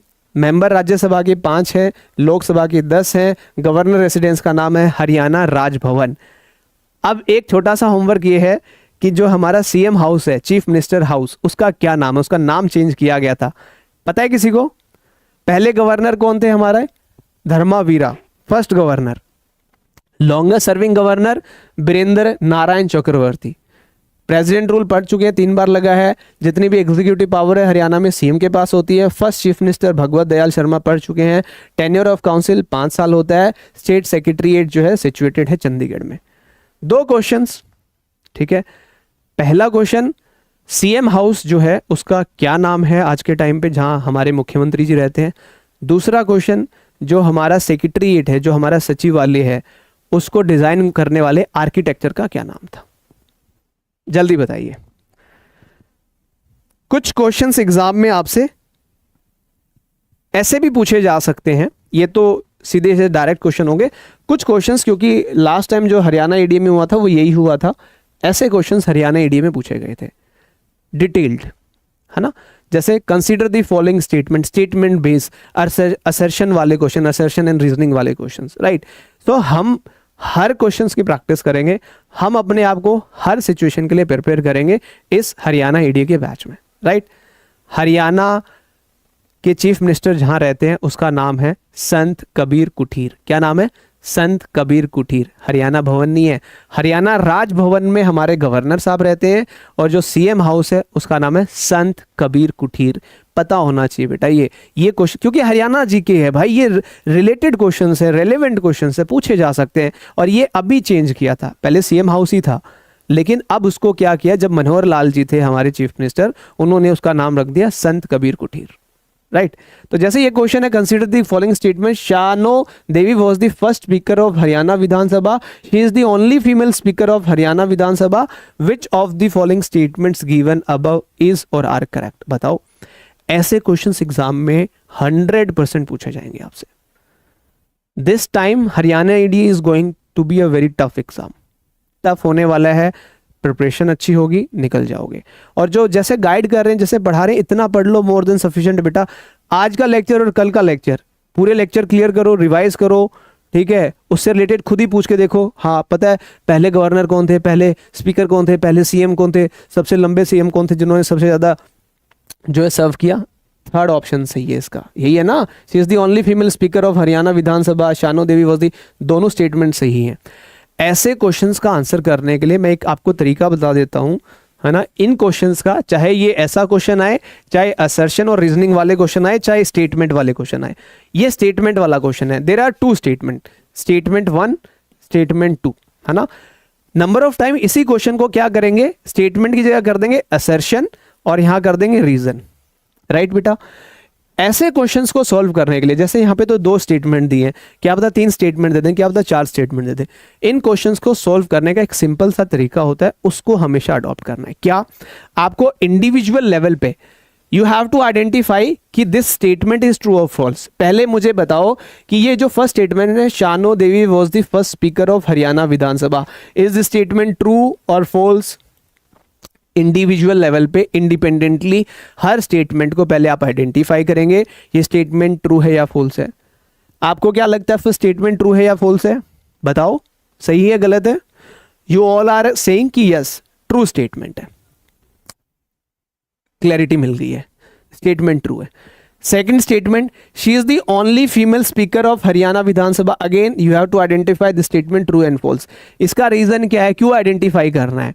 क्योंकि नंबर ऑफ टाइम, जैसे ये तो सिंपल ऑप्शन दिया है, 1 only, 2 only, both 1 and 2, none of the above. Number of time options में पता है क्या लिखा होता है, statement A, statement 1 is correct and B is incorrect, statement 1 and 2 both are correct, statement 1 correct but B is not the correct explanation।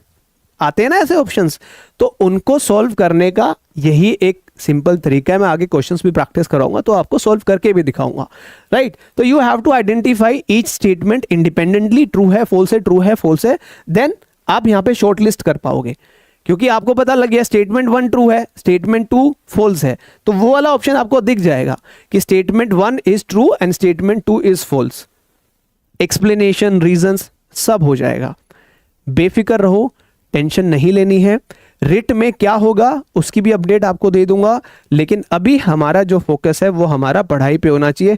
उस दिन भी मैंने बोला था कि रिट फाइल की जाएगी और बहुत सारे स्टूडेंट्स रिट फाइल करेंगे, है ना। चाहे मेरा व्यू पॉइंट जानो, चाहे किसी और का जानो, उससे तुम्हारी पढ़ाई पे, तुम्हारी प्रिपरेशन पे कोई इंपैक्ट नहीं आएगा। मैंने भी बोला था, है ना, कि आप लोगों को साथ चाहिए, सपोर्ट चाहिए। साथ और सपोर्ट सिर्फ इसलिए चाहिए कि भैया आपको जो बोला जाए वो कर देना, दैट्स ऑल, और कुछ नहीं चाहिए। हम ये थोड़ी कह रहे हैं तुम आ जाओ हमारे साथ प्रोटेस्ट करो, नो नो, आई नो कि ये वैकेंसीज कितनी इंपॉर्टेंट है मेरे जितने स्टूडेंट्स हैं सबके लिए। Those who are preparing for judicial services, 3 year का बैरियर आ गया है। राइट कभी भी मेरी तरफ से या जुडिशरी वाला की तरफ से, हमारी तरफ से कोई डिस्ट्रैक्शंस नहीं आएगा। राइट हम लोग आपकी हेल्प कर रहे हैं इवेंचुअली। मैं आपको बता रहा हूं, जो ये समझते हैं ना कि ये सिलेबस बहुत सही है, जिस दिन आप एग्जाम में अपियर करोगे ना, यू विल रियलाइज कि शायद कुछ लॉ के क्वेश्चंस पूछे जाते तो वहां पे हमारे पास श्योरिटी होती, एश्योरेंस होता कि हाँ ये ठीक है, ठीक है, ये ठीक है। अभी तुम्हें पता है, चलो तुम अभी बच्चे हो, तुम उस लेवल पे नहीं सोच पा रहे हो, ठीक है, वो बाद में तुम्हें रियलाइज होगा। ठीक है, सो कुछ नहीं होगा, टेंशन मत लो। ये जो तुम लोग पढ़ रहे हो ना, ये तुम्हारे सिलेबस का हिस्सा रहेगा। अगर रिट एडमिट भी हो जाती है तो भी ये चीजें रिमूव नहीं होंगी। ये चीजें रिमूव नहीं होंगी। बस तुम्हें एक इक्वल अपॉर्चुनिटी मिल जाएगी कि यार मैं लॉ पढ़ के आया हूं, 10 क्वेश्चन 15 क्वेश्चन लॉ से भी पूछ लो, क्योंकि मुझे लॉ आता है और लॉ के क्वेश्चंस को मैं 100% एश्योरेंस के साथ, श्योरिटी के साथ ठीक कर सकता हूं। हरियाणा एडीए में नेगेटिव मार्किंग होती है। जब हिस्ट्री ज्योग्राफी के क्वेश्चन आएंगे ना, तुम्हारा दिमाग घूम जाएगा 4 ऑप्शंस को देख के, और ना चाहते हुए भी तुम्हारा गलत हो जाएगा। लेकिन लॉ के क्वेश्चन आएंगे तो तुम्हारा दिमाग घूमेगा नहीं, बिकॉज आपने पढ़ा हुआ है, आप क्लैरिटी और श्योरिटी के साथ कर सकते हो। दैट्स द थिंग और नथिंग एल्स। ठीक है, where is the state secretary situated in Haryana? Chandigarh. Sorted. ये क्वेश्चंस ऐसे ही आएंगे, 5 ऑप्शन आएंगे एग्जाम में। ये प्रैक्टिस करवा रहा हूं, हिंदी में आएगा और इंग्लिश में आएगा, दोनों में आएगा। फर्स्ट लेजिस्लेटिव असेंबली कब हुआ? आपको पता है 1966 में, राइट? और ये नहीं, जीएस वेस्ट नहीं होगा, वो सिलेबस का पार्ट है, वो 2023 में भी था, अब भी है। वेस्ट कुछ भी नहीं होता बेटा।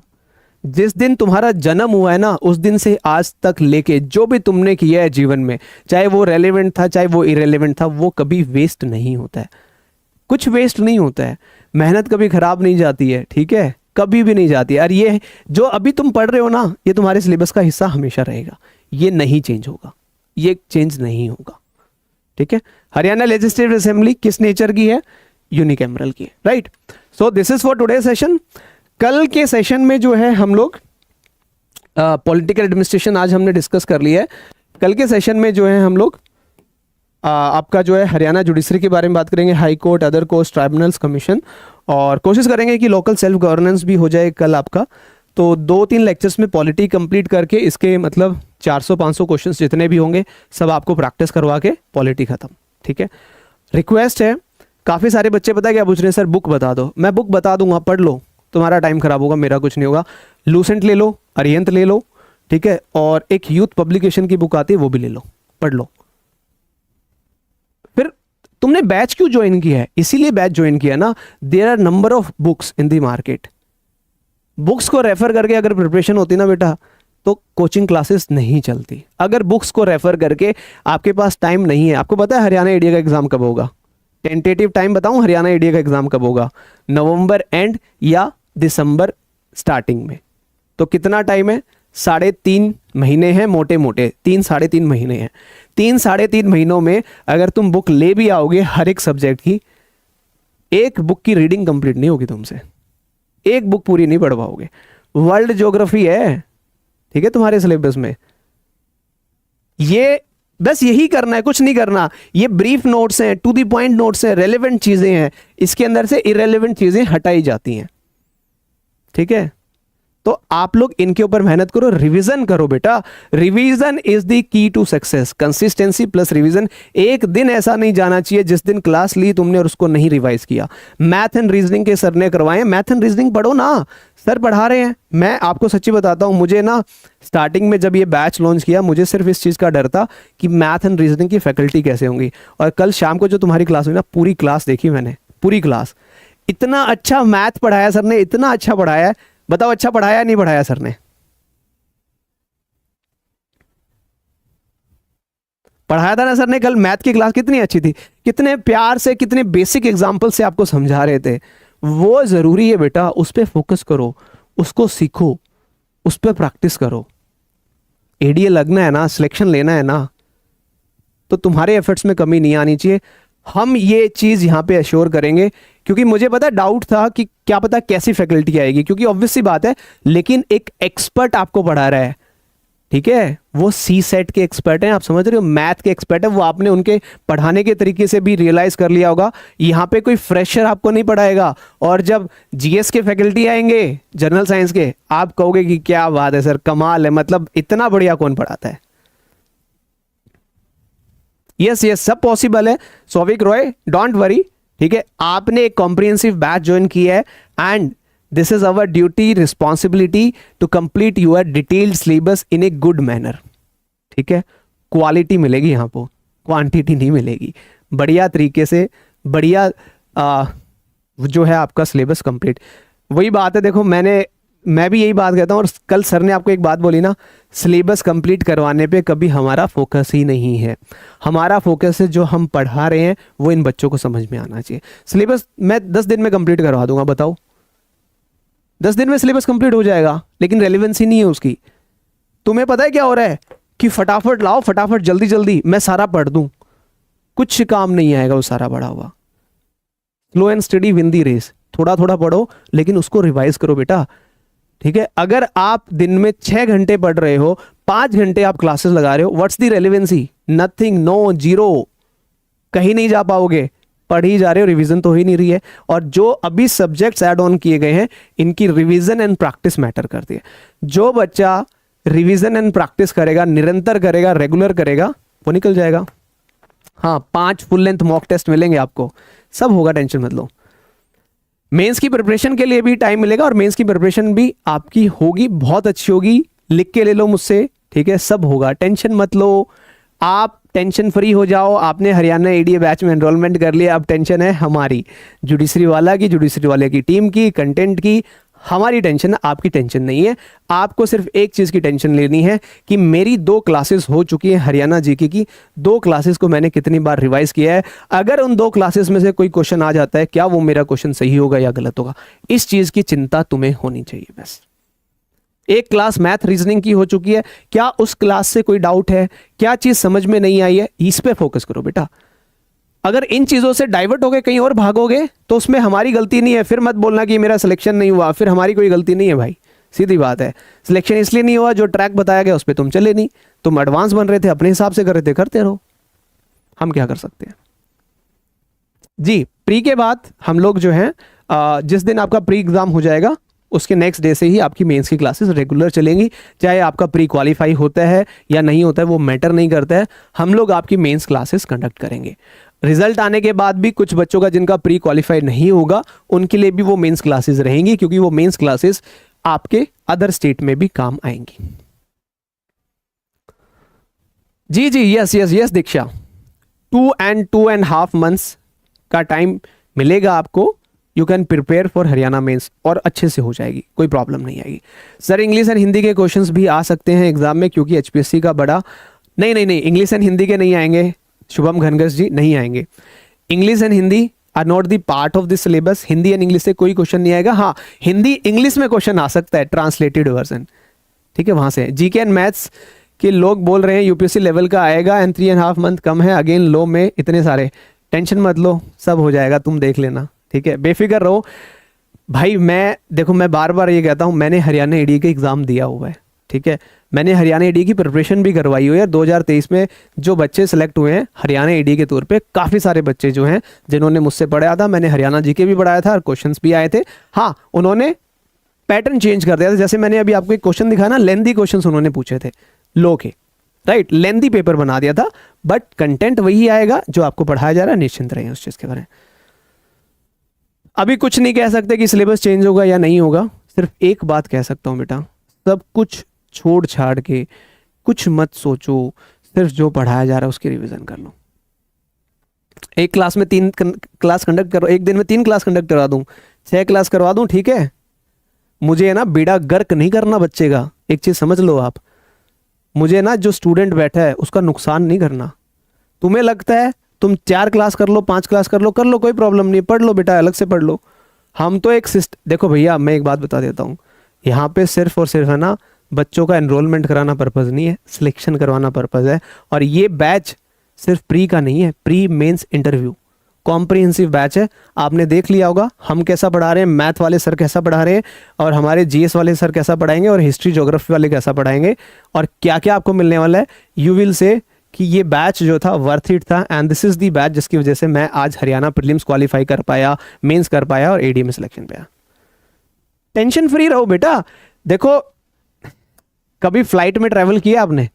एनीवन सर, नोटिफिकेशन में जो सीट डिवाइड की गई है वो सेक्शन डिटेल में बता दो, वो बता देंगे आपको, कोई प्रॉब्लम नहीं है। कभी फ्लाइट में ट्रैवल किया आपने? बाई एयर गए हो कहीं घूमने के लिए, ट्रैवल करने के लिए गए हो कभी? कॉन्स्टिट्यूएंसी का मतलब होता है आपकी जो क्या है सीट है जहां से आपके एमएलए साहब इलेक्शन लड़ते हैं, ठीक है। फ्लाइट में ट्रैवल किया कभी? आपको जाना होता, आप टिकट्स बुक करते हैं कि दिल्ली से गोवा जाना है, मुझे बाई एयर जाना है। फ्लाइट में बैठ जाते हो, चुपचाप बैठे रहते हो, या पायलट को जाके कहते हो कि भाई थोड़ी तेज चलाना, अरे भाई थोड़ी नहीं नहीं भाई थोड़ी नीचे कर, बादल आ गए, नहीं नहीं ऊपर कर? कभी बोला है पायलट को? ट्रस्ट, ट्रस्ट करो, ठीक है, हम भी आप ही के पायलट हैं, आपको सही दिशा में लेके जाएंगे, आपको आपकी मंजिल तक पहुंचाएंगे। ये हमारी जिम्मेवारी बनती है बेटा, ये हमारी जिम्मेवारी बनती है। यहाँ पे सिर्फ मकसद वो नहीं है, मैं बार बार कर रहा हूँ, मकसद वो नहीं है जो आप लोग सोच रहे हो। मकसद ये है कि आप लोगों का सिलेक्शन करवाया जाए। आप लोग ट्रस्ट करेंगे तो चीज़ें स्मूथली चल पाएंगी। अगर आप लोग डाउट क्रिएट करेंगे, क्वेश्चंस रेज करने लग जाएंगे, तो फिर वो कॉन्ट्राडिक्शंस हो जाती हैं। नहीं नहीं, मेंस का बैच अलग ज्वाइन नहीं करना है, ये कंबाइंड बैच है बेटा। मैं दोबारा रिपीट कर रहा हूँ आपको, जो बैच आप लोगों ने एनरोल किया है ये हरियाणा ईडी का बैच है। इस बैच में जो भी हरियाणा ईडी का सिलेबस है, चाहे वो प्री का सिलेबस हो, चाहे वो मेंस का सिलेबस हो, चाहे आपके हरियाणा ईडी के मॉक इंटरव्यूज हो, है ना, चाहे आपके प्रीलिम्स की टेस्ट सीरीज हो, है ना, प्रीलिम्स टेस्ट सीरीज कोई अलग नहीं है, सब इसी बैच में है। टेस्ट सीरीज है प्रीलिम्स की, है ना, मेंस की टेस्ट सीरीज है with evaluation, mains test series, सब इस बैच में है। सब कुछ, कहीं नहीं जाना, कुछ नहीं करना। This is the only batch to prepare you for Haryana ADA. ठीक है, वो दे रहा हूं ना ईशांत, ये क्वेश्चंस दे रहा हूं। जैसे पूरी हमारी हरियाणा पॉलिटी कंप्लीट हो जाएगी ना, तो मैं आपको 200-300 क्वेश्चंस दे दूंगा प्रैक्टिस करने के लिए विद देयर आंसर कीज, सब मिलेगा। हरियाणा जीके के ऊपर 1000 क्वेश्चंस दूंगा आपको। बस वो 1000 क्वेश्चंस में आप लोग इतना इंश्योर कर देना कि 1000 क्वेश्चंस में से कम 500 क्वेश्चंस तो हमें आते हैं सर। ठीक है, और ये देखो, मैं बार बार कह रहा हूं, प्लीज ये गलती मत करना कि तुम 10 किताबें खरीद लाओ। बच्चा क्या करता है कि 10 किताबें पकड़ के ले आता है, वो बेचारा उन किताबों में पागल हो जाएगा, परेशान हो जाएगा, वो पढ़ता ही पढ़ता चला जाएगा, और जब एग्जाम देगा ना उसको कुछ नहीं याद आएगा। क्यों याद नहीं आएगा? प्रैक्टिस नहीं की भाई ने, रिवीजन नहीं की भाई ने। राइट, मैं देखो यार, अब बार बार बोलने से कोई फायदा नहीं है ना। जिसको समझना है वो समझ लेगा, जिसको नहीं समझना है, जिसको जहाँ भटकना है भटकने दो। ठीक है, ट्रस्ट करो, अपने टीचर्स पे ट्रस्ट करो, जहाँ तुमने क्लासेस ज्वाइन किए उनके ऊपर ट्रस्ट करो। हम लोग पता है क्या चाहते हैं, हमारे स्टूडेंट्स सिलेक्ट हो, मैक्सिमम सिलेक्शन हमारे बच्चों का हो, यही चाहेगा ना। मैं ये थोड़ी चाहूंगा कि तुम्हारा मैं बेड़ा गर्क कर दूं, तुम्हारा मैं नाश कर दूं, तुम्हारा कोई सिलेक्शन ही ना हो। कोई चाहेगा टीचर? नहीं चाहेगा। अब कुछ लोग पता है क्या कहते हैं कि करण सर हरियाणा जीके कैसे पढ़ाने लगे, तो लो के फैकल्टी है। उन्होंने 2023 में नहीं देखा जब मैं हरियाणा ईडीए में हरियाणा जीके पढ़ा रहा था, जब मैंने खुद ने अपनी प्रिपरेशन की हुई है। मैंने हरियाणा स्टाफ सिलेक्शन कमीशन का पेपर दिया हुआ है, और बताओ अब हरियाणा जीके में नहीं पढ़ा सकता।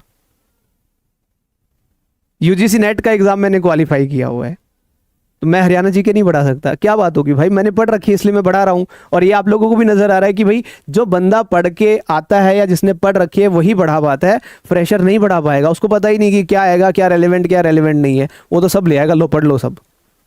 ठीक है, so this is the thing. और जो बच्चे यूट्यूब पे देख रहे हैं जिन्होंने अभी तक कोर्स ज्वाइन नहीं किया है, आज ये शायद लास्ट डेमो क्लास थी आपकी, लिंक आपको डिस्क्रिप्शन बॉक्स में और ऊपर पिन किया हुआ है। बैच ज्वाइन कर लो, यूट्यूब पे क्लासेस नहीं होंगी हरियाणा एडीए की। Right, so this is for today session. Thank you so much. शाम को 6 बजे मैथ एंड रीजनिंग की क्लास है, उस क्लास को अटेंड करने से पहले कल वाला रिवाइज करके आना। रिवाइज कैसे कर सकते हो? क्लास को दोबारा देख लो, 2x की स्पीड पे देख लो। राइट, देखो बेटा, मैथ एंड रीजनिंग एक ऐसा सब्जेक्ट है जहां आप 100% श्योरिटी के साथ अपना ऑप्शन ठीक कर सकते हो। यहां पे डाउट रहेगा, ठीक है, यहां पे कॉन्सेप्ट नहीं है, वहां पे कॉन्सेप्ट है, मेथड है कि ये मेथड लगाओगे, ये फॉर्मूला लगाओगे, यही आंसर निकलेगा एग्जैक्ट। तो मैथ एंड रीजनिंग की क्लास मिस नहीं करनी है। कई बार बच्चे सोचते हैं मैथ एंड रीजनिंग नहीं करेंगे, नहीं, काफी सारे क्वेश्चंस आएंगे मैथ एंड रीजनिंग से। Do not miss a single class. और क्लास अटेंड करने से पहले प्रीवियस क्लास पढ़ के आओ। जैसे शाम को 6 बजे क्लास है तुम्हारी, जो कल क्लास हुई थी उसको एक बार दोबारा उसकी रिकॉर्डिंग देख लो, दोबारा बैठ के समझ लो, 2x की स्पीड पे देख लो। यही काम है तुम्हारा। अगर तुम ये भी करोगे ना, कम से कम भी दिन में 4-5 घंटे तुम ऑक्यूपाइड रहोगे। ठीक है, हाँ, नवीन सिंह खेड़ा वो भी हम लिख सकते हैं, लेकिन अभी वो गवर्नमेंट चल रही है इसलिए हमने उसके ऊपर नहीं मेंशन किया। बिल्कुल बात सही कर रहे हो नवीन सिंह। खट्टर साहब भी 2 बार रहे हैं, और सीएम साहब नायब सिंह सैनी भी पहले थोड़े से थे, अब फुल फ्लैज है, वो भी हम मेंशन कर लेंगे। वो करंट अफेयर्स में आएगा आपका, है ना। अभी हम पॉलिटी पढ़ रहे हैं, करंट अफेयर्स की अलग क्लासेस होंगी आपकी। आई थिंक सैटरडे को करंट अफेयर की क्लास है। जो करंट अपडेटेड चीज़ें हैं वो करंट अफेयर की क्लास में होंगी। ठीक है। जो पुरानी चीज़ें हैं, जीके का पार्ट है, वो इन क्लासेस में चलेगा। करंट अफेयर के क्वेश्चंस मैं पूछ सकता हूँ, बट करंट अफेयर के साथ अभी हम डील नहीं करेंगे, उनकी अलग क्लासेस हैं। करंट अफेयर नेशनल लेवल के, इंटरनेशनल लेवल के, और हरियाणा लेवल के करंट अफेयर्स आपके एग्जाम में नहीं आएंगे। आपने सिलेबस देखा हो तो हरियाणा जीके है, हरियाणा करंट अफेयर नहीं है, national and international current affairs हैं आपके, ठीक है। चलिए, thank you so much, bye bye, take care.